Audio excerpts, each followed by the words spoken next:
Oh, and before, well, I guess this is live now, but for the Oh no. podcast, it's last name Kurza. Kurza. Is there a particular Kurza, yeah, pronunciation? Kurza, Kurza. yeah. Cool. Got it. As Sweet. American as you can make it, it's just I'll Anthony put on Hot my Dog. Texas accent. And hot Kurza. Nice. All right. Cool. Hey, what's up, everybody? Welcome back to Your Role, the tabletop role-playing game chat show from the Stillfleet Studio. As ever, I am Chris Pickett, co-host, producer, and I'm joined with my other co-host, the wonderful Wythe Marschall.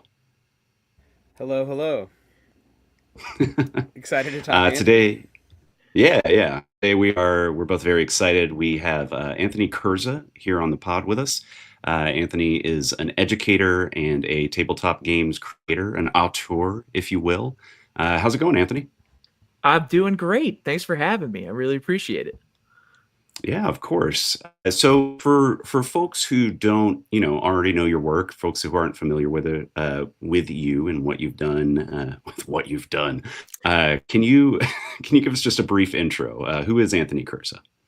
Yeah, wow, what a big question. What a big question with what is going to be a very small response. So, my name is Anthony Kurza. I am just first and foremost a higher ed specialist in many regards, whether it's teaching, whether it's working in student support. That's kind of my main, my day job, if you will. But the thing that I'm really passionate about, the thing that kind of gets me up in the morning is I love tabletop role-playing games. That's why we're here, right?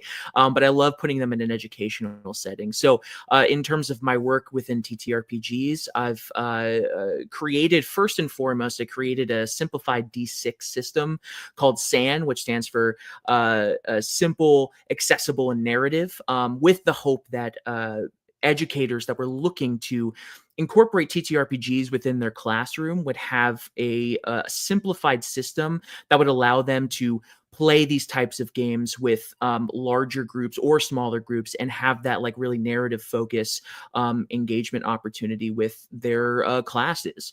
And that's kind of what kickstarted my I guess we could call it an obsession at this point. My obsession with TTRPGs and game mechanics and trying to stretch the bounds of, kind of what we're doing in the industry and what kind of games are out there. And since then, I've really only put out a lot of like smaller stuff, modules for SAN and things like that, as I'm working on larger projects that hopefully, fingers crossed, if all things go well, will be coming out within the next year or so. So just trying to stay on top of it. And yeah, that's just a little bit about me.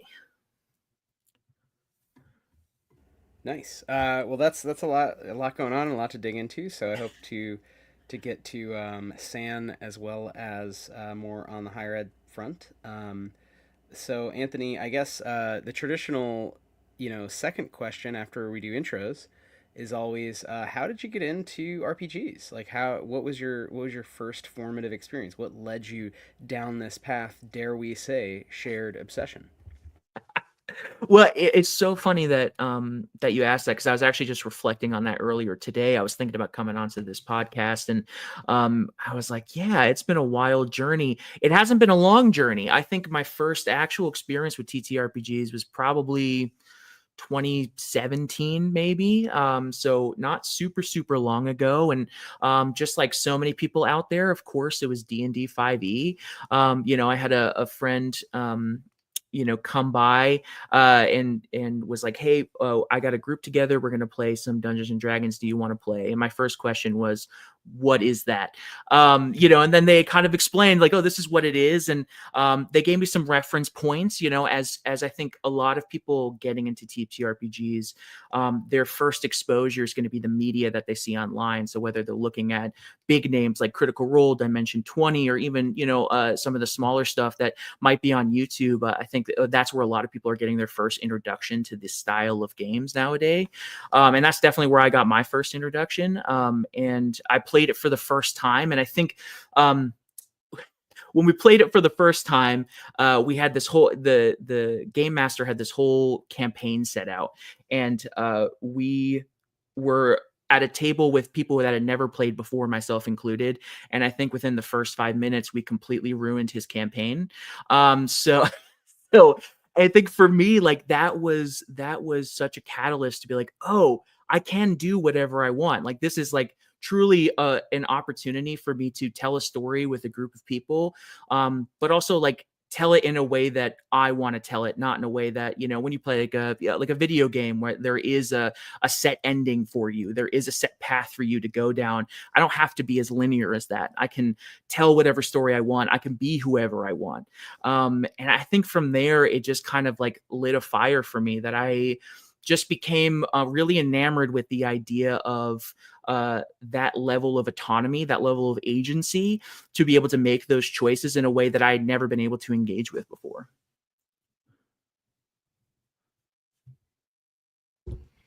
Yeah, I mean that's incredible. I think I'm curious, you know, to I guess just a little bit about your background as an education specialist and as an educator yourself. Was there like an obvious intersection, like when you've played that first game of D&D where you were like, oh, this connects to something I'm already doing, or was that something that kind of came later?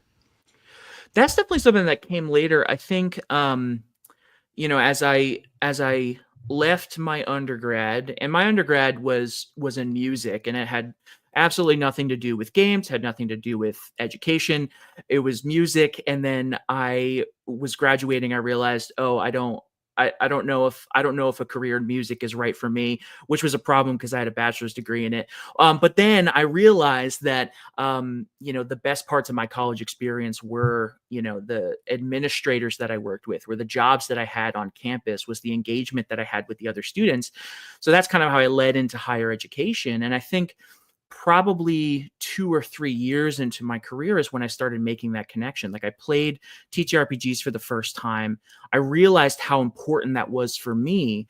And then as I was working with students and as I was helping, you know, kind of develop these skills that we talk about in higher education administration, right? Develop these this identity development for the students that we work with. I started to realize the connection of, oh, I played this game and I made a character that very clearly represented an aspect of myself that I wanted to explore a little bit more, right? I wanted to tease that out in a way that felt safe. And I started making that connection of like, okay, if I can do that in a game like Dungeons and Dragons or whatever TTRPG, then maybe there's an opportunity to kind of take that concept, put it on a more macro scale with the students that we work with. So I think it was a couple years into it that I started making that connection. And then once I did, that's when I started to find the community of people that were doing that work.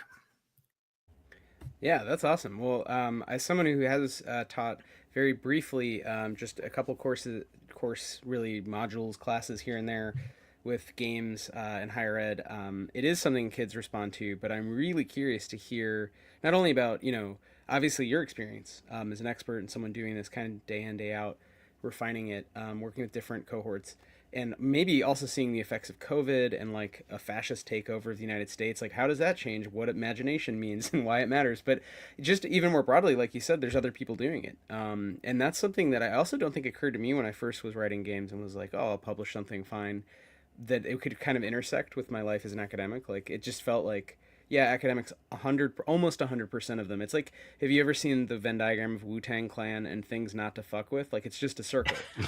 So Right. Yeah. it's the same way with academics and D&D. It's like Yeah. academics and people who've played 5e. It's the same group. But it never occurred to me that that was like a career or something. Like we also had on a really cool therapist, right? Clinical therapist who's using D&D really with kids, younger kids. But it's so you know, it's those kinds of crossovers where it's like, oh, of course that makes sense. And of course, you know, you're going to develop your own games and streamline it and not run like the Matt Mercer style epic narratives when you're dealing with whether it's 8-year-olds or 18-year-olds. Like, they're not, Yeah. that's not what they're there for. So I want to, you know, I have so many questions, but I guess one of them is just, you know, what does that broader community look like maybe to set the scene? And how did you kind of approach, from the, you know, really from the beginning, like how did you approach, you know, the students you already were working with, or your thoughts that you already had on education, right? Coming in as someone in that world with, you know, that merger with your obsession.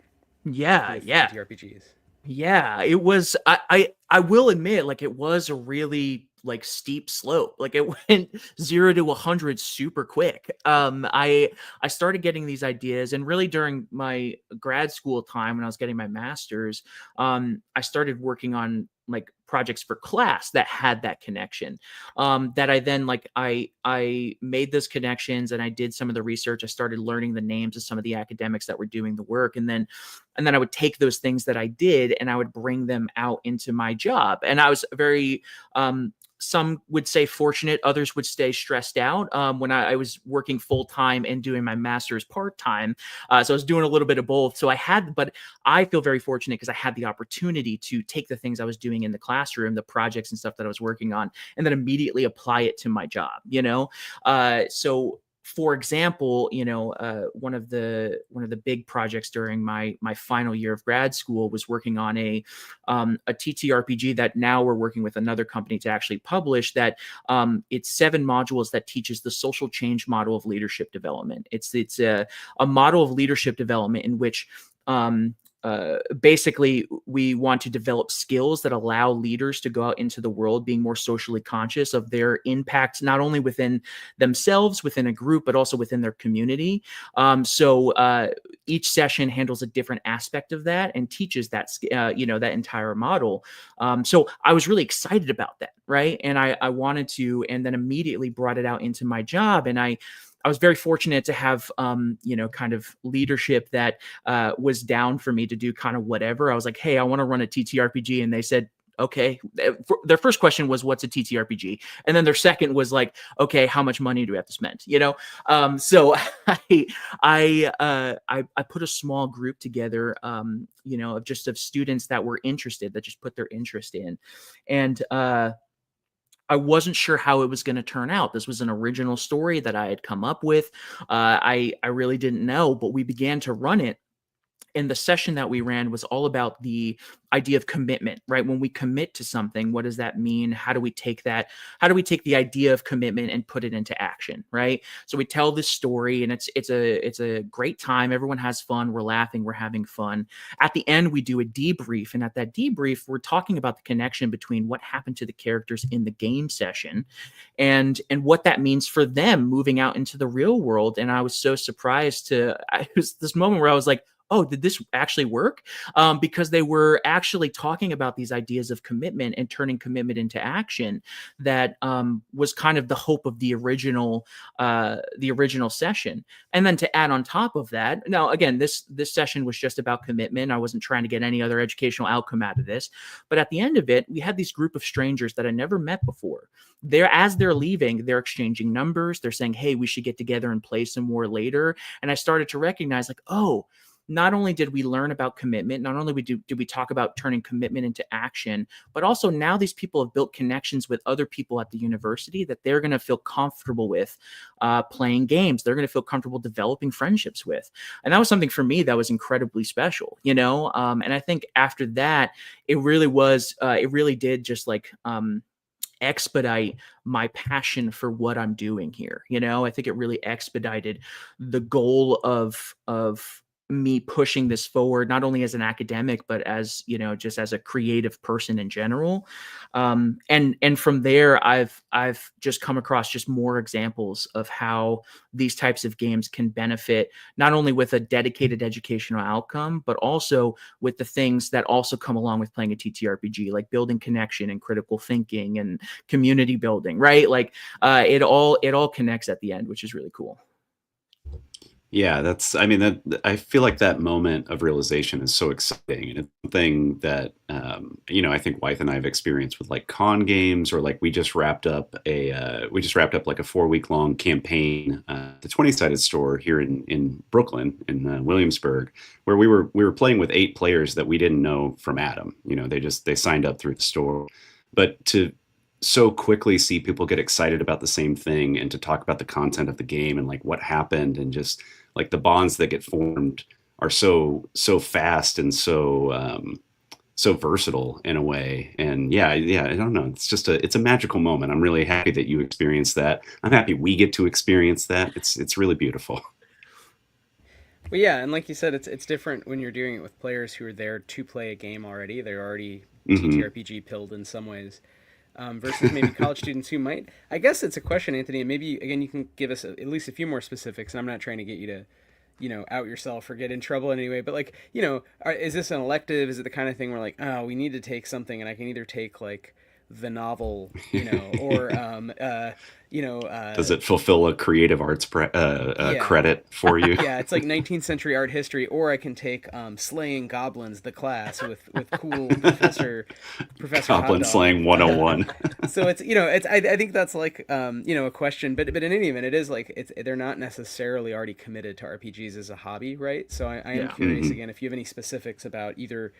Again, kind of the setup. How do you enroll students, and just any maybe anecdotes, just transformative experiences beyond the broad reaction being positive, but like ways that you've had students come back to this or pick it up as a hobby or take what you did and run with it or point things out to you. Because I will say, I mean, to that point Chris just made, it's like it's kind of the common goal I think with education in RPGs is you want the whole room to be a collective where everyone's making up stuff together and having a good time and in a way learning together. And obviously learning in the context of saving Constantinople from mutant zombie horde is different from learning slightly about, different like, leadership and psychology and but it's still, it's like the kind of group think. So I'm curious, just to wherever you want to take that, anecdotes. Yeah, for sure. And hey, you think it's different? It's a lot more connected than you might think. There's a lot of connection that could be made for sure.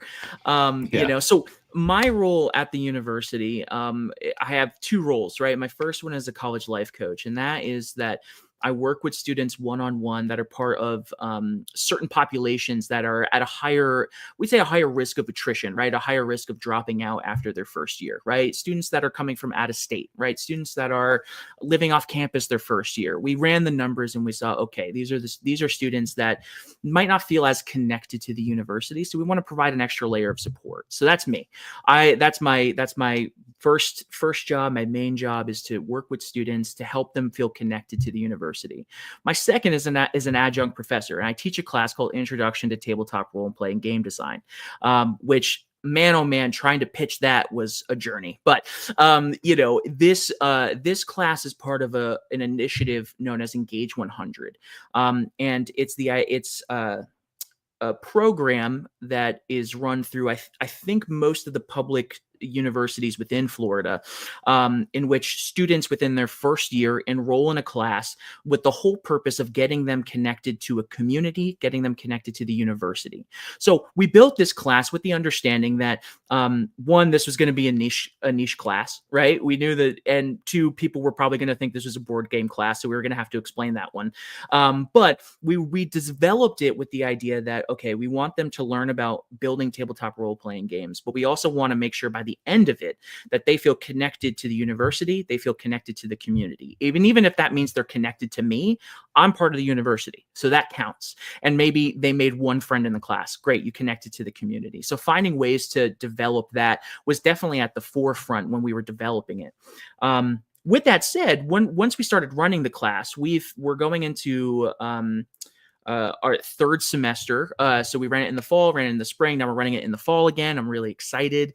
When we ran it in the fall, the class was incredible. I mean, we had students that had a varied relationship with TTRPGs. Some of them very well versed, some of them not very well versed at all. But I think having that was really interesting because some of the students that were really well versed in TTRPGs had an opportunity to kind of develop community with those that might not be as familiar, bring them into their world and say, look at how cool this is, right? Like, yeah, you've got your professors up there and I'm speaking for them now. And they're like, yeah, they're really cool, but let me show you kind of some of the things that I'm working on. So we're able to build community that way, which is really awesome. Now the second semester, didn't go as well. The second semester, I would say, maybe 10 to 15% had experience with TTRPGs. And so that was really interesting for us, myself. And at the time I had a co-teacher named Corbin Null, who's kind of my partner in crime in a lot of things. So we needed to kind of rethink how we structured this class. We had a group of people that had really never experienced TTRPGs before. We were a little nervous, but something incredible happened, right? So during the third or fourth week, we introduce students to a game, right? In the first semester, we introduced them to the BRP by Chaosium, right? That generalized system that they could kind of mix and match and make. And since then, because I built the SAN system, we've been using the SAN system because at the end of the class, in groups, they develop their own TTRPG and they pitch their TTRPG like they're doing a sales pitch, right? So they pitch it to us. But in order to make sure that they don't get super bogged down in the specifics of a mechanic, because let's be honest, you could get bogged down in the specifics of a mechanic. We wanted to give them an option. They didn't have to go with this, but we wanted to give them an option to say, hey, you can use this SAN system, simplified, easy, and really focus on the creative aspect of it, so that you feel really good about your pitch. If you want to use something else, you're more than welcome to. I'm not gonna flunk you for not using SAN. But because of that, in the third or fourth week, we introduced them to the system. In this case, it was SAN. And the way that we do it is we obviously talk about the mechanics themselves, but then we run a scenario with the class. Now, we have a class of 20, so we can't do a small group where everyone has their own character and it's, a nice intimate setting, right? We had to get a little bit creative. So what we decided to do was we were going to run a scenario, brief scenario, 45 minutes, in which everybody in the class was controlling one character. So we had to introduce voting. We had to, like say, okay, what kind of action do you want to do? Everyone had to vote on what to do. So it felt like everyone had agency, still had some level of agency,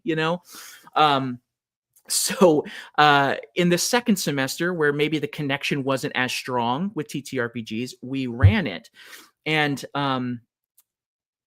it was a small scenario in which an adventurer goes into a sunken temple in the middle of a swamp, and they're looking for this magical book, and they have to dodge traps, and they get stuck in a time loop, and it's very interesting, and I like it. But it was so amazing to watch a group of 20 people that had never played a TTRPG before, about halfway through, start to immediately get it. It was the same thing that I experienced the first time I played TTRPGs, right? Where they were throwing out ideas and they were like, oh, can he do this? Can he do that? And I was like, he can do whatever he wants. This is a TTRPG. And to watch as they immediately started to get it and do probably some of the craziest things I've ever seen, right? They were like, oh, does he have X-ray vision? And I'm like, does it make sense for him to have X-ray vision? And they were like, yeah. And I said, great, he has X-ray vision, right? I was like, let your imagination run free. You know what I mean? And to watch as they immediately started to understand that, like, oh, kind of sky's the limit for me. I can have this character do whatever. And then get to the end of the adventure. And the hook being that the adventurer finds the book, it touches the book, and then gets transported back in time. It was a trap this whole time. So to narrate that and to watch as their faces kind of lit up and say, no, wait, what happens next? What's going on? Like, they wanted to play more, and we were at the end of time. So I said, all right, have a nice time. I'll see you next week, but they wanted to play and explore this world more. For me, was incredible. And because in the previous class, they got it, right? They already understood TTRPGs. They understood what it was about. So it was still fun. It was a fun activity to run, but they already understood. They got it. But to have students that didn't understand it before, understand it and want to do it more, for me, that was such an incredible moment, especially coming from a place of like, I don't know how this class is going to go because none of these people have experience with TTRPGs. So I'm a long-winded way of saying that, this being that the populations of students that we work with are varied and they have varied experiences with TTRPGs.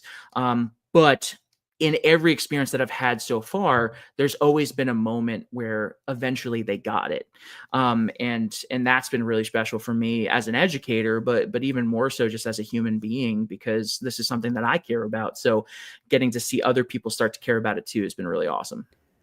So you're writing all the material, is that right? Like you're writing a whole sort of new adventures for this purpose. It's a purpose. Absolutely. It's not like, oh, I'm gonna run Curse of Strahd or whatever right. with college students. It's like, no, what do college students need? So can you tell us, to get into the design aspect a bit, before we get into the SAN, again, regardless of whether it's BRP or SAN or something else, what is your approach to that? Like what kinds, and I know maybe you're doing different classes at this point, but generally what are you thinking? You're like, okay, I need to write something for college students. how do you go about that, and maybe how is that different from writing for your friends or for publication for a general audience? Yeah, with education, there's a lot of different formulas out there for making a TTRPG session specifically with an educational outcome in mind. The way that I do it when it's a small group, right, and time is not really of the essence, time is not necessarily a huge factor in it. My my thought process first and foremost is to identify what that outcome is, right? What's the thing that I want them to take away from this session? What's the main thing? There's always going to be other things that they take away, but what's the main thing I want them to take out of this session? Once I do that, I really want to make sure that there's some sort of activity involved with that during the game session. And that could be a million different things. So for example, I wrote a scenario that was all about identifying the differences between primary, secondary, and tertiary sources. So the whole idea is the outcome is I want them to walk away having a clear understanding of what the difference between these three things are. So the next thing is I want to develop an activity that they can do during the session. And that could be anything. It can be a combat, but I think a lot of the time having some kind of structured activity in the with the let's say the cover of the adventure over it, I think usually works out best. So for example, with the sources one, basically the activity is they have to get in a vault door, and the only way they can get through this vault door is if they can correctly label 6 different handouts that they get, right? Is this a primary, secondary, tertiary source? And throughout the adventure they're collecting these sources, and on the sources have like, this is what the vault code is, or this is what someone said the vault code was, or this is historians say that this is a vault code, you know what I mean? So in there has the code that they need to get through, but they need to correctly identify what is the primary source to be able to actually get through to the other side. Once you do that, then it's really all about adding flavor. So for example, for the sources one, this is a sci-fi scenario in which these group of adventurers dock on this abandoned archive on a distant moon far away. I think I called it Theta Prime or something. So they get a dock on this archive, and they are solving a mystery of like, where did all these people go? This archive was just abandoned, and they find out that they actually get to kind of choose how they get to choose the ending of the adventure, like how these people ended up disappearing. Was it, faulty AI? Was it, a fire that got started they had to abandon? Was it, did they not leave at all? Are they still there? You know what I mean? They get to kind of decide that through playing this adventure. But that's kind of adding the flavor of it, right? Then you can start to, as a creator, really stretch that creative mind to say, I've got my outcomes. Now, how do I wrap it in something that is fun and engaging? And then, of course, that last step kind of involves playing it, but it also involves the immersion aspect of it. We want to make sure that whether it's in our writing or in our actual playing of the game, that we are being as immersive as possible, because that is where, I don't know if you've heard the term bleed, the idea of like, yeah, exactly, right. The idea of, aspects of yourself inevitably go into your character that you create, and that can happen vice versa. The things that happen to your character can then bleed out, and you can do that as a game creator, as a game runner. You can actually help them navigate that transition in and out of bleed, so that they're taking the right things away from the game session. So that last part is developing that immersion, so they feel immersed in the process, and that maximizes kind of the bleed that they feel as they move out into the debrief part of the game session. So that's if time's not a factor. If time's a factor, we kind of have to, again, it's very similar. Like, you have to figure out what the outcome is, right? You got to figure out where we're going, and then really it's how do we fit it into, in the case of this class, how do I fit it into 45 minutes? So I have to craft an adventure that can fit 45 minutes, but doesn't go too far over, doesn't go too far under, so that gets a little bit more complicated, but that's roughly kind of where we're at. Yeah, that's awesome. That's such a, it's such a succinct execution of mixing pedagogy with play. It's really, really, I don't know, it's just cool to hear about, frankly. I am curious, are the kind of determined outcomes that you have for these sessions, is this something that you're kind of choosing like group by group, class by class, like like these players need or this kind of outcome and experience, or is it something where you have kind of even like a loose curriculum that you're going off of like through the semester? Honestly, it's a little bit of both. It's partly as a creator, as a game runner, as an educator, part of it is witnessing what is needed in the moment. Like it was kind of said, we're living in very strange times, right? So what are the things, and we can say that for many times throughout history, but like we are living in very strange times. So what are the things that as a creator, I feel like would be beneficial for a player to take away, and in terms of doing it for a class, then that probably follows a little bit more of a curriculum. That follows, based on where we're at, based on what lesson needs to be learned at what week, depending on what class is being taught. But just as a higher education professional, as someone that just wants to run games for students, kind of outside of the classroom setting, what are the things that I'm noticing around me? Because I'm in it. I'm working in the college sphere. I'm working in this environment. What are the things that I'm seeing that could be beneficial for students to help develop more? And you mentioned Wythe, you mentioned COVID a little bit earlier. Like coming out of COVID, one of the big things we saw was that students were having such a hard time connecting with each other. They had spent so long indoors, especially during like key developmental years where they learn about this socialization that's so important, that they were coming to college. And the first question that I would get asked, working with them one-on-one, was, how do I make friends? Right? Like, I don't know how to like just talk to someone and have that conversation because I haven't necessarily had to do it. So, with that concept, I saw that and I said, okay, how do I develop a session that is all about building connection, not only just building connection within the group that's playing, but how do the characters learn that skill as well through it? Is it, they're going to it's like a social combat kind of scenario where they're going to like the governor's ball or something, and they have to sneak their way in, so they have to learn how to like have these conversations and and kind of charm their way into this ball because they didn't get an invitation, right? Like, so how do we build these communication skills in the light of something that definitely they missed out on? Now we're moving out of these COVID times, and we're still seeing some of the remnants of that. But I definitely now, we're starting to shift into, like you said, it's a very strange time. We're starting to shift into, I would say much deeper conversations of, how do I make sure I'm a good person? How do I make sure I'm doing right by other people? How do I make sure that I am contributing positively to society? Those are bigger questions to ask, but that also means that we can dive really headfirst into some really memorable and incredible TTRPGs. So it's, kind of a double-edged sword, to be honest with you. Yeah, no, I feel that. I mean, it's like I made a game thinking, man, I'm so disappointed at myself for being just a middle-aged guy with a boring, white-collar job and not starting the revolution. And it's like, wait, no, that's like all the people I know feel sort of the same. We're not really doing all the things. Oh, we should go to that protest. We should Yeah. pick up that hobby that would be, leading towards self-sufficiency.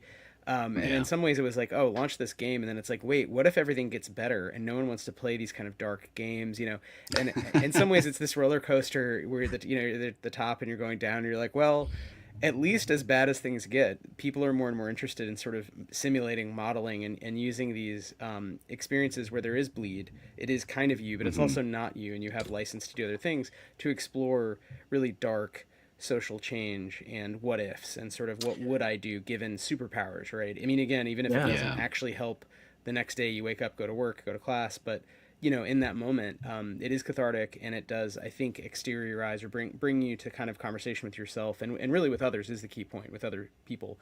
And it is Yeah. funny, the COVID thing, this is really just an anecdote. I'll turn it over to Chris. You probably have an actual question here, but yesterday we did a big stream of our sci-fi game, and we have 3 GMs. We have this Wythe Marschall campaign, and we did 3 longer sessions this summer that were streamed. It's a bi-weekly game. It's been going on now since the beginning of this year.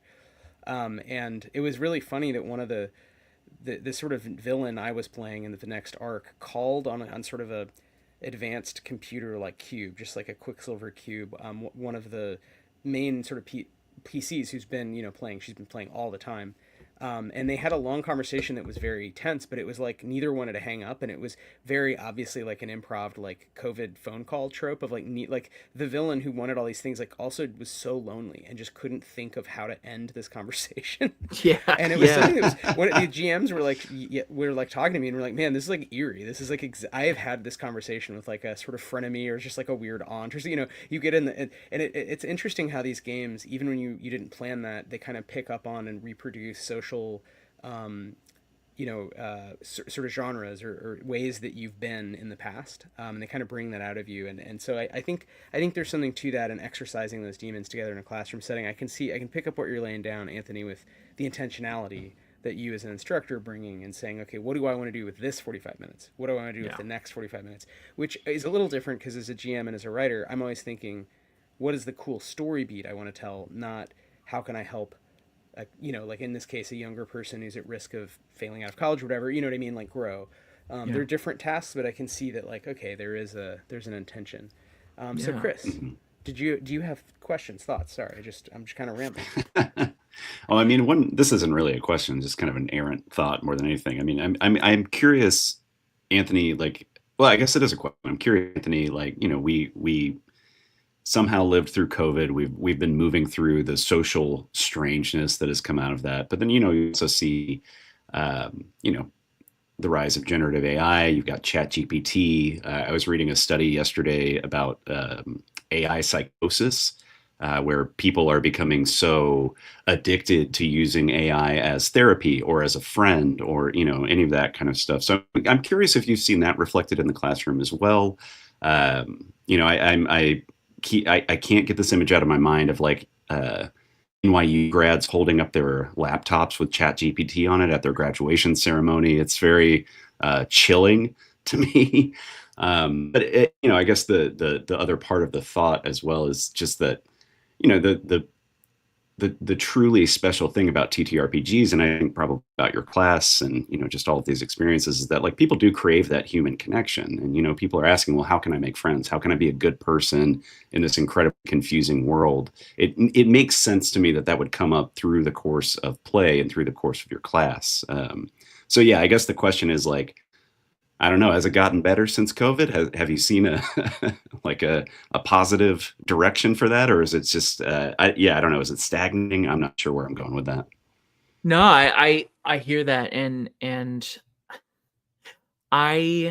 So first with AI, right? I think that is such a hot topic right now. I think in most industries, but in obviously in higher education and TTRPGs, right? These two industries that I care about and I spend my time looking into it's a very hot topic, right? When we talk about higher education, right? There's so much research being done on like first off, what are the effects of AI, right? What are the effects of utilizing AI in a classroom setting? How does that kind of stall the learning process, or how in some cases does it help the learning process? And honestly, we're seeing both, right? We're seeing people that, yes, are using it as an excuse not to do the work, which is bad. And the issue from that arises in that there's no reliable, I guess is the best word I could use. There's no reliable way to detect AI at the current moment. You have things like you have a software that comes out that says, oh, we can detect if this paper's AI. And the truth is, like, they might be able to. We just don't know. We just don't know yet. And there's not enough, in my opinion, there's not enough research out there on the software that's being put out to confidently say, yes, this can detect that this is 100% AI, But on the other side of it, I have seen students that historically have struggled in the classroom.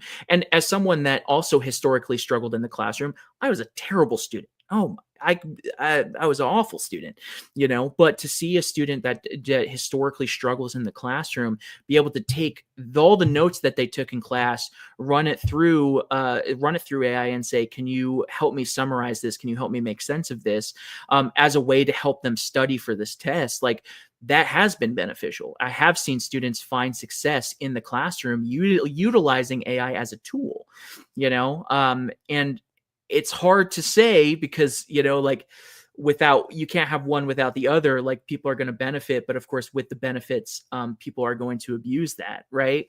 I think right now what I'm seeing in the classroom is, from my perspective, a lot of the projects that we do, I work very hard to make them creative projects.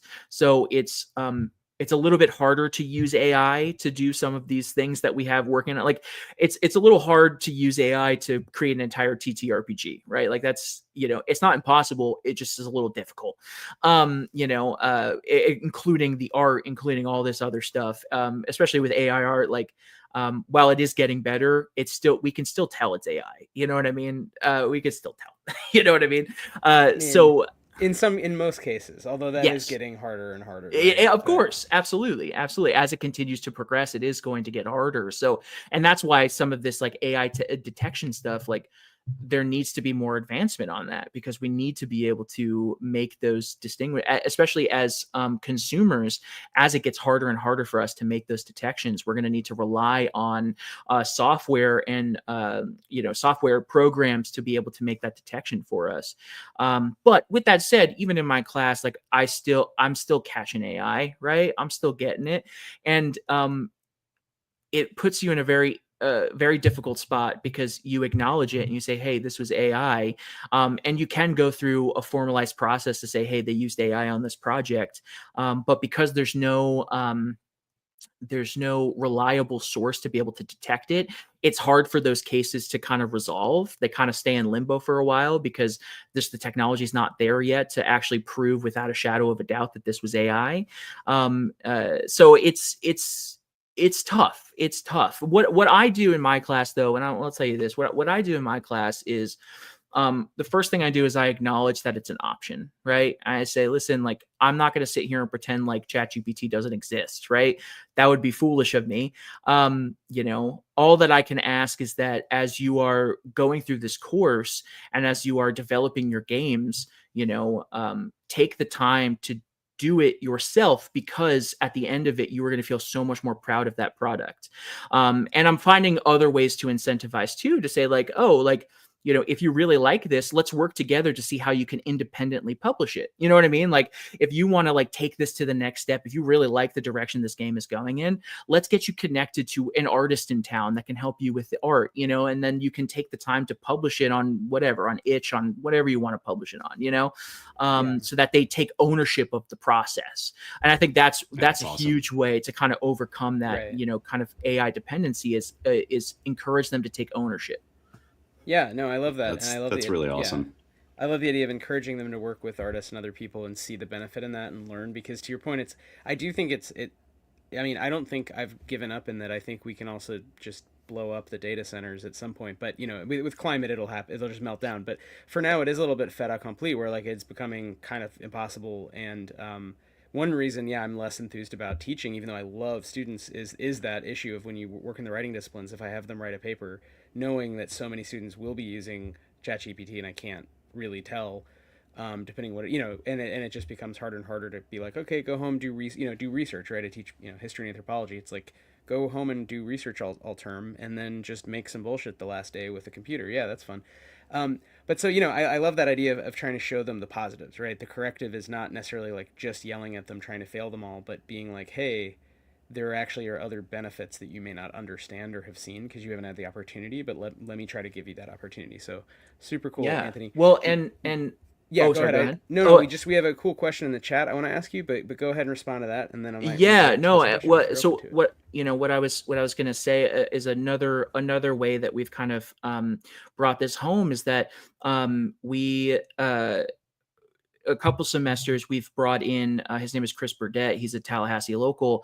He's done art for Wizards of the Coast with Dungeons and Dragons and Magic the Gathering. He's done FX work on Angel, Buffy the Vampire Slayer, all these like crazy stuff. So we had him, and I met him at a con, and I was like, oh, you're in Tallahassee, awesome, cool. So anyway, I had him come to class and kind of give a spiel about his career, and part of that was talking about AI, and to hear it from an artist, I think is so profoundly beneficial. I know it was for me, and I know it was for the students, to hear the impacts of AI on their work and the things that they're able to do. I think was just another way to like drive that home, to say like, oh, like, yeah, you can use AI, but also look at what that's impacting. This is like right in front of you right now. This is someone that is impacted by that. Like it's almost like the buy this book or I'll shoot this dog. It's like, don't use AI or else you're putting this nice old man out of business. He's gonna be homeless. Yeah. This extremely talented, nice middle-aged man. Yeah. What are you doing? You want him to live in a cardboard box? You hate What's this wrong? man? Wrong Why with do you hate this man, Chris? You will kill him? Why do you want him to starve? That's one reason, we do this live drawing live stream every 2 weeks also, just to shout out more stuff we're throwing out there. And one reason that I think that is powerful, that it was not necessarily the only reason to do it, but it was just, it's cool to see artists draw live things that, you're seeing it, right? It's not AI, because you're seeing someone do it, and you're seeing them make corrections or make decisions, and you can ask them questions. And there's something so basic and profound and simple about watching someone kind of work. It's almost like, it's like watching Grandpa whittle. It's kind of meditative. It could be anything. It happens to be my friend, Ethan drawing a shark made of moss, or my friend Tony drawing a squirrel with a hammer trying to kill the shark. But, it's actually very meditative just to watch someone do that and figure it out, and you see a line become a foot, become a shark. Yeah. So anyway, we do have a question in the chat I wanted to ask, and then maybe I'll turn it over to Chris, and then maybe we'll have to wrap it up. But our buddy Vex, we need a sound button. We do need a sound button, yeah. We need a Vex, like mnemonic, like sound button. Yeah, Vex drop. Vex, who's a great game designer themselves, has asked you, question from chat. Sometimes when you mechanicalize a concept, the game becomes not about that concept because it doesn't play out in narrative anymore. This is one of the hardest things to put into words and to teach people in TTRPG design. Is this a topic you cover in your course? And if so, how do you make it accessible as a high-level concept to people who are new to design? So I love the specific question, but I also want to add just generally that ending bit. I mean, how do you generally do, game design and teach game design and work with students who, as you said, may have never played these games or, pursued sort of a creative outlet like this? So, yeah, I mean, and that's such a great question too, because as I think we all know, like, creating a game is so nuanced, and sometimes the concept that we start with is completely different by the time we finish, and that's great. I think that's great. I think that's a natural part of the creative process, and I think I think that in the long run, whether we're getting feedback from other people or it's just the voices in our own heads, as we change things, it just makes it more fleshed out and better. I think we have types of conversations in that class, and we don't have like a dedicated module specifically to something as, like that per se. But as we get to the end of the class, right, as we get to the end of the semester, and they're really at this point heavy working on their games in their groups, we take time, myself, if it's just me, then it's just me. If it's me and my, and Corbin, we take time to sit down with each group and say, okay,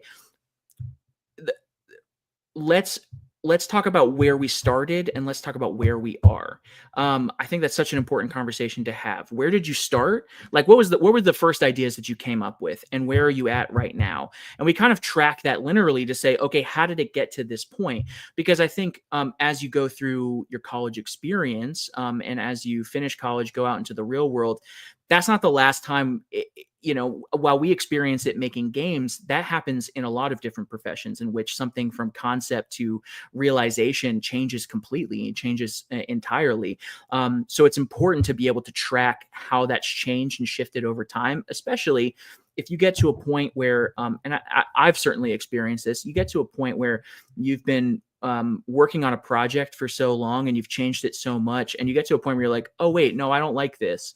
And then you have to think back like, oh, what was the thing that I really liked, and try to get back to that iteration that was like really awesome. You know what I mean? To kind of branch off from there.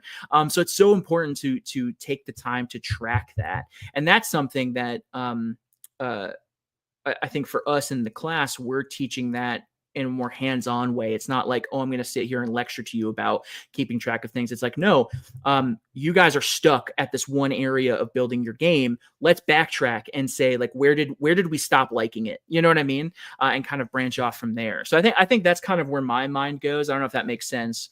I hope that answered the question.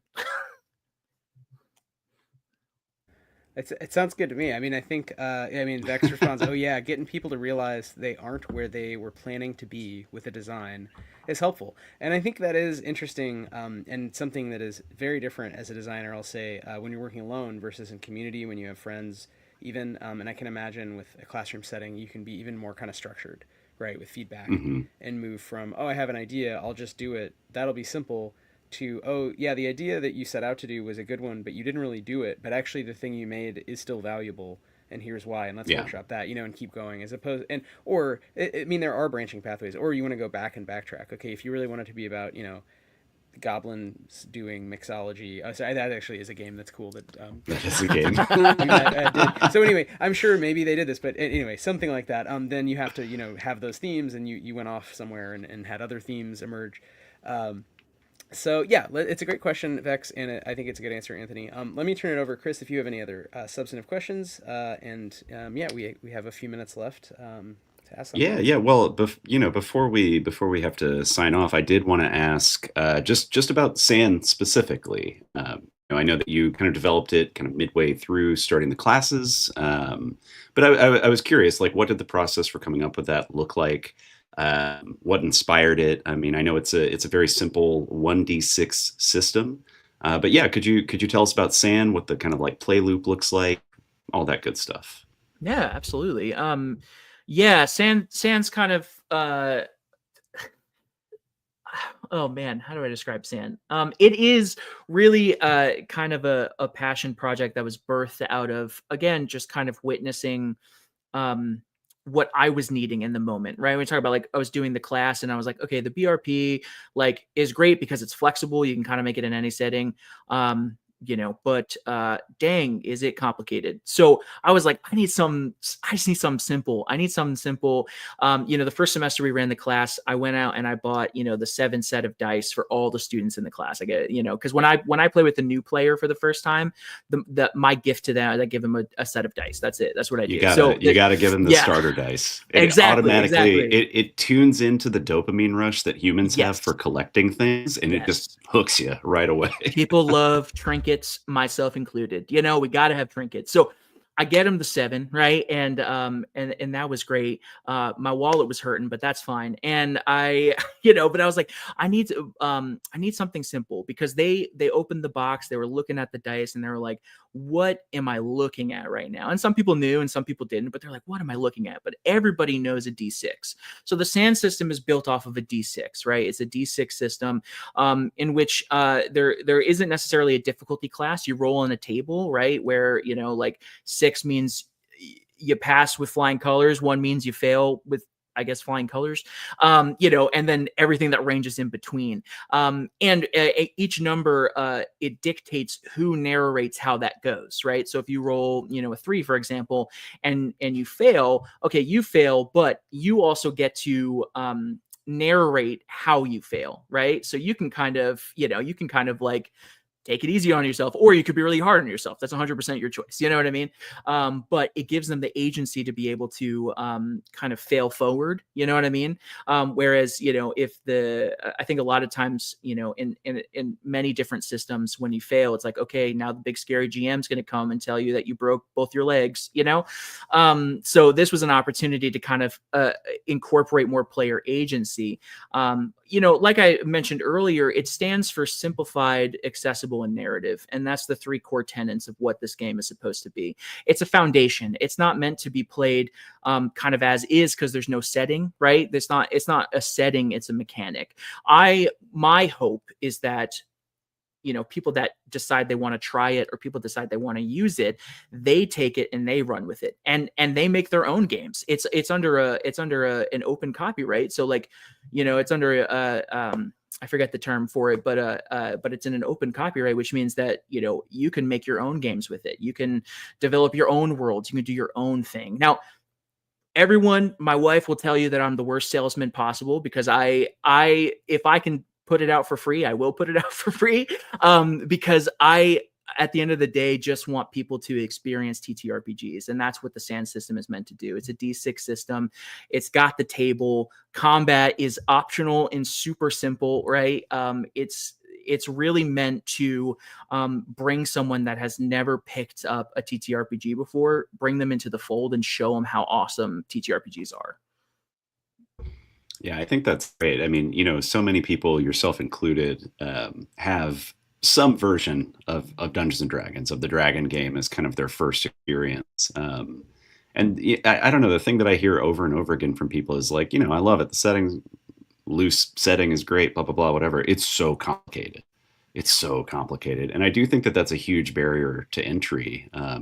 Whereas SAN, or like I'm thinking about Caltrop Core, or other kind of like very kind of simplified, unified systems that are, genre or setting agnostic, but like really just focus on like, okay, the thing you do, here's how you do it, done, easy. I think that's such a benefit for new players. Yeah, and I have had, and I want to continue to have those moments where, I'm sitting down with a student and they, my office is, just for context, my office is very decorated with nerd stuff everywhere. So I want a student to come in and be like, oh, Dungeons and Dragons, or oh, what is that? What kind of game is that? Oh, it's a TTRPG. Oh, I've never played a TTRPG before. What is that? And in that moment, I could put a D6 in front of them and say, would you like to learn how to play? You know what I mean? Have a scenario ready for them that they can just do and experience, because I think that is the best introduction to TTRPGs possible. It's just playing it. I tried to do all the other different types of introductions where I watched actual plays and I read the book. That was a mistake. I read the book, where I finished and I was like, I don't know what I just read. I'm so confused. I want to be able to say, sit down, I will show you how cool this is. And that's what the SAN system allows me to do, which is a D6. Yeah, I mean, I'm a big fan of like medium crunch and more simulations and stuff for like running games with my friends. But I think if I was teaching a college class, to your point about SAN or Caltrip, it would be really fun because you could be like, let's make a game right now. Like, we have 45 minutes. That's more than enough time. Yeah. There's, you got a couple dice, you pick a couple scores, basically a couple things are simulated, and it's additive, so you can always do more and make them into more kind of connected epicycles that become more sort of medium crunch. But I think it would be harder if someone was totally new to the hobby to be like, here's PBTA or the grid system, make a game. Or certainly, yeah, here's a D20 or D100 system, good luck. Here's like table after table of things to sort of digest, or it just I've seen it because I'm a nerd and I like looking at complicated technical things anyway. It's my job outside of D&D land to look at complicated technical diagrams, but like most people just hate it, so they instantly just lose any frame of reference. So I love that you're giving them something with D6s, universal, people already know what it is, and asking them to kind of participate and build narratives, and then it's only opening the door to do more with it. So, and also congrats on not only having the system but also getting out there with the license. We just finally are publishing our license just because we realized we had different games with slightly different rule sets, so we just spent a bunch of time trying to figure out internally, is it one system or many things or whatever. But I definitely think everyone should have a license that says make things with our system. Why have a system if it's fun if you don't want people to kind of use it?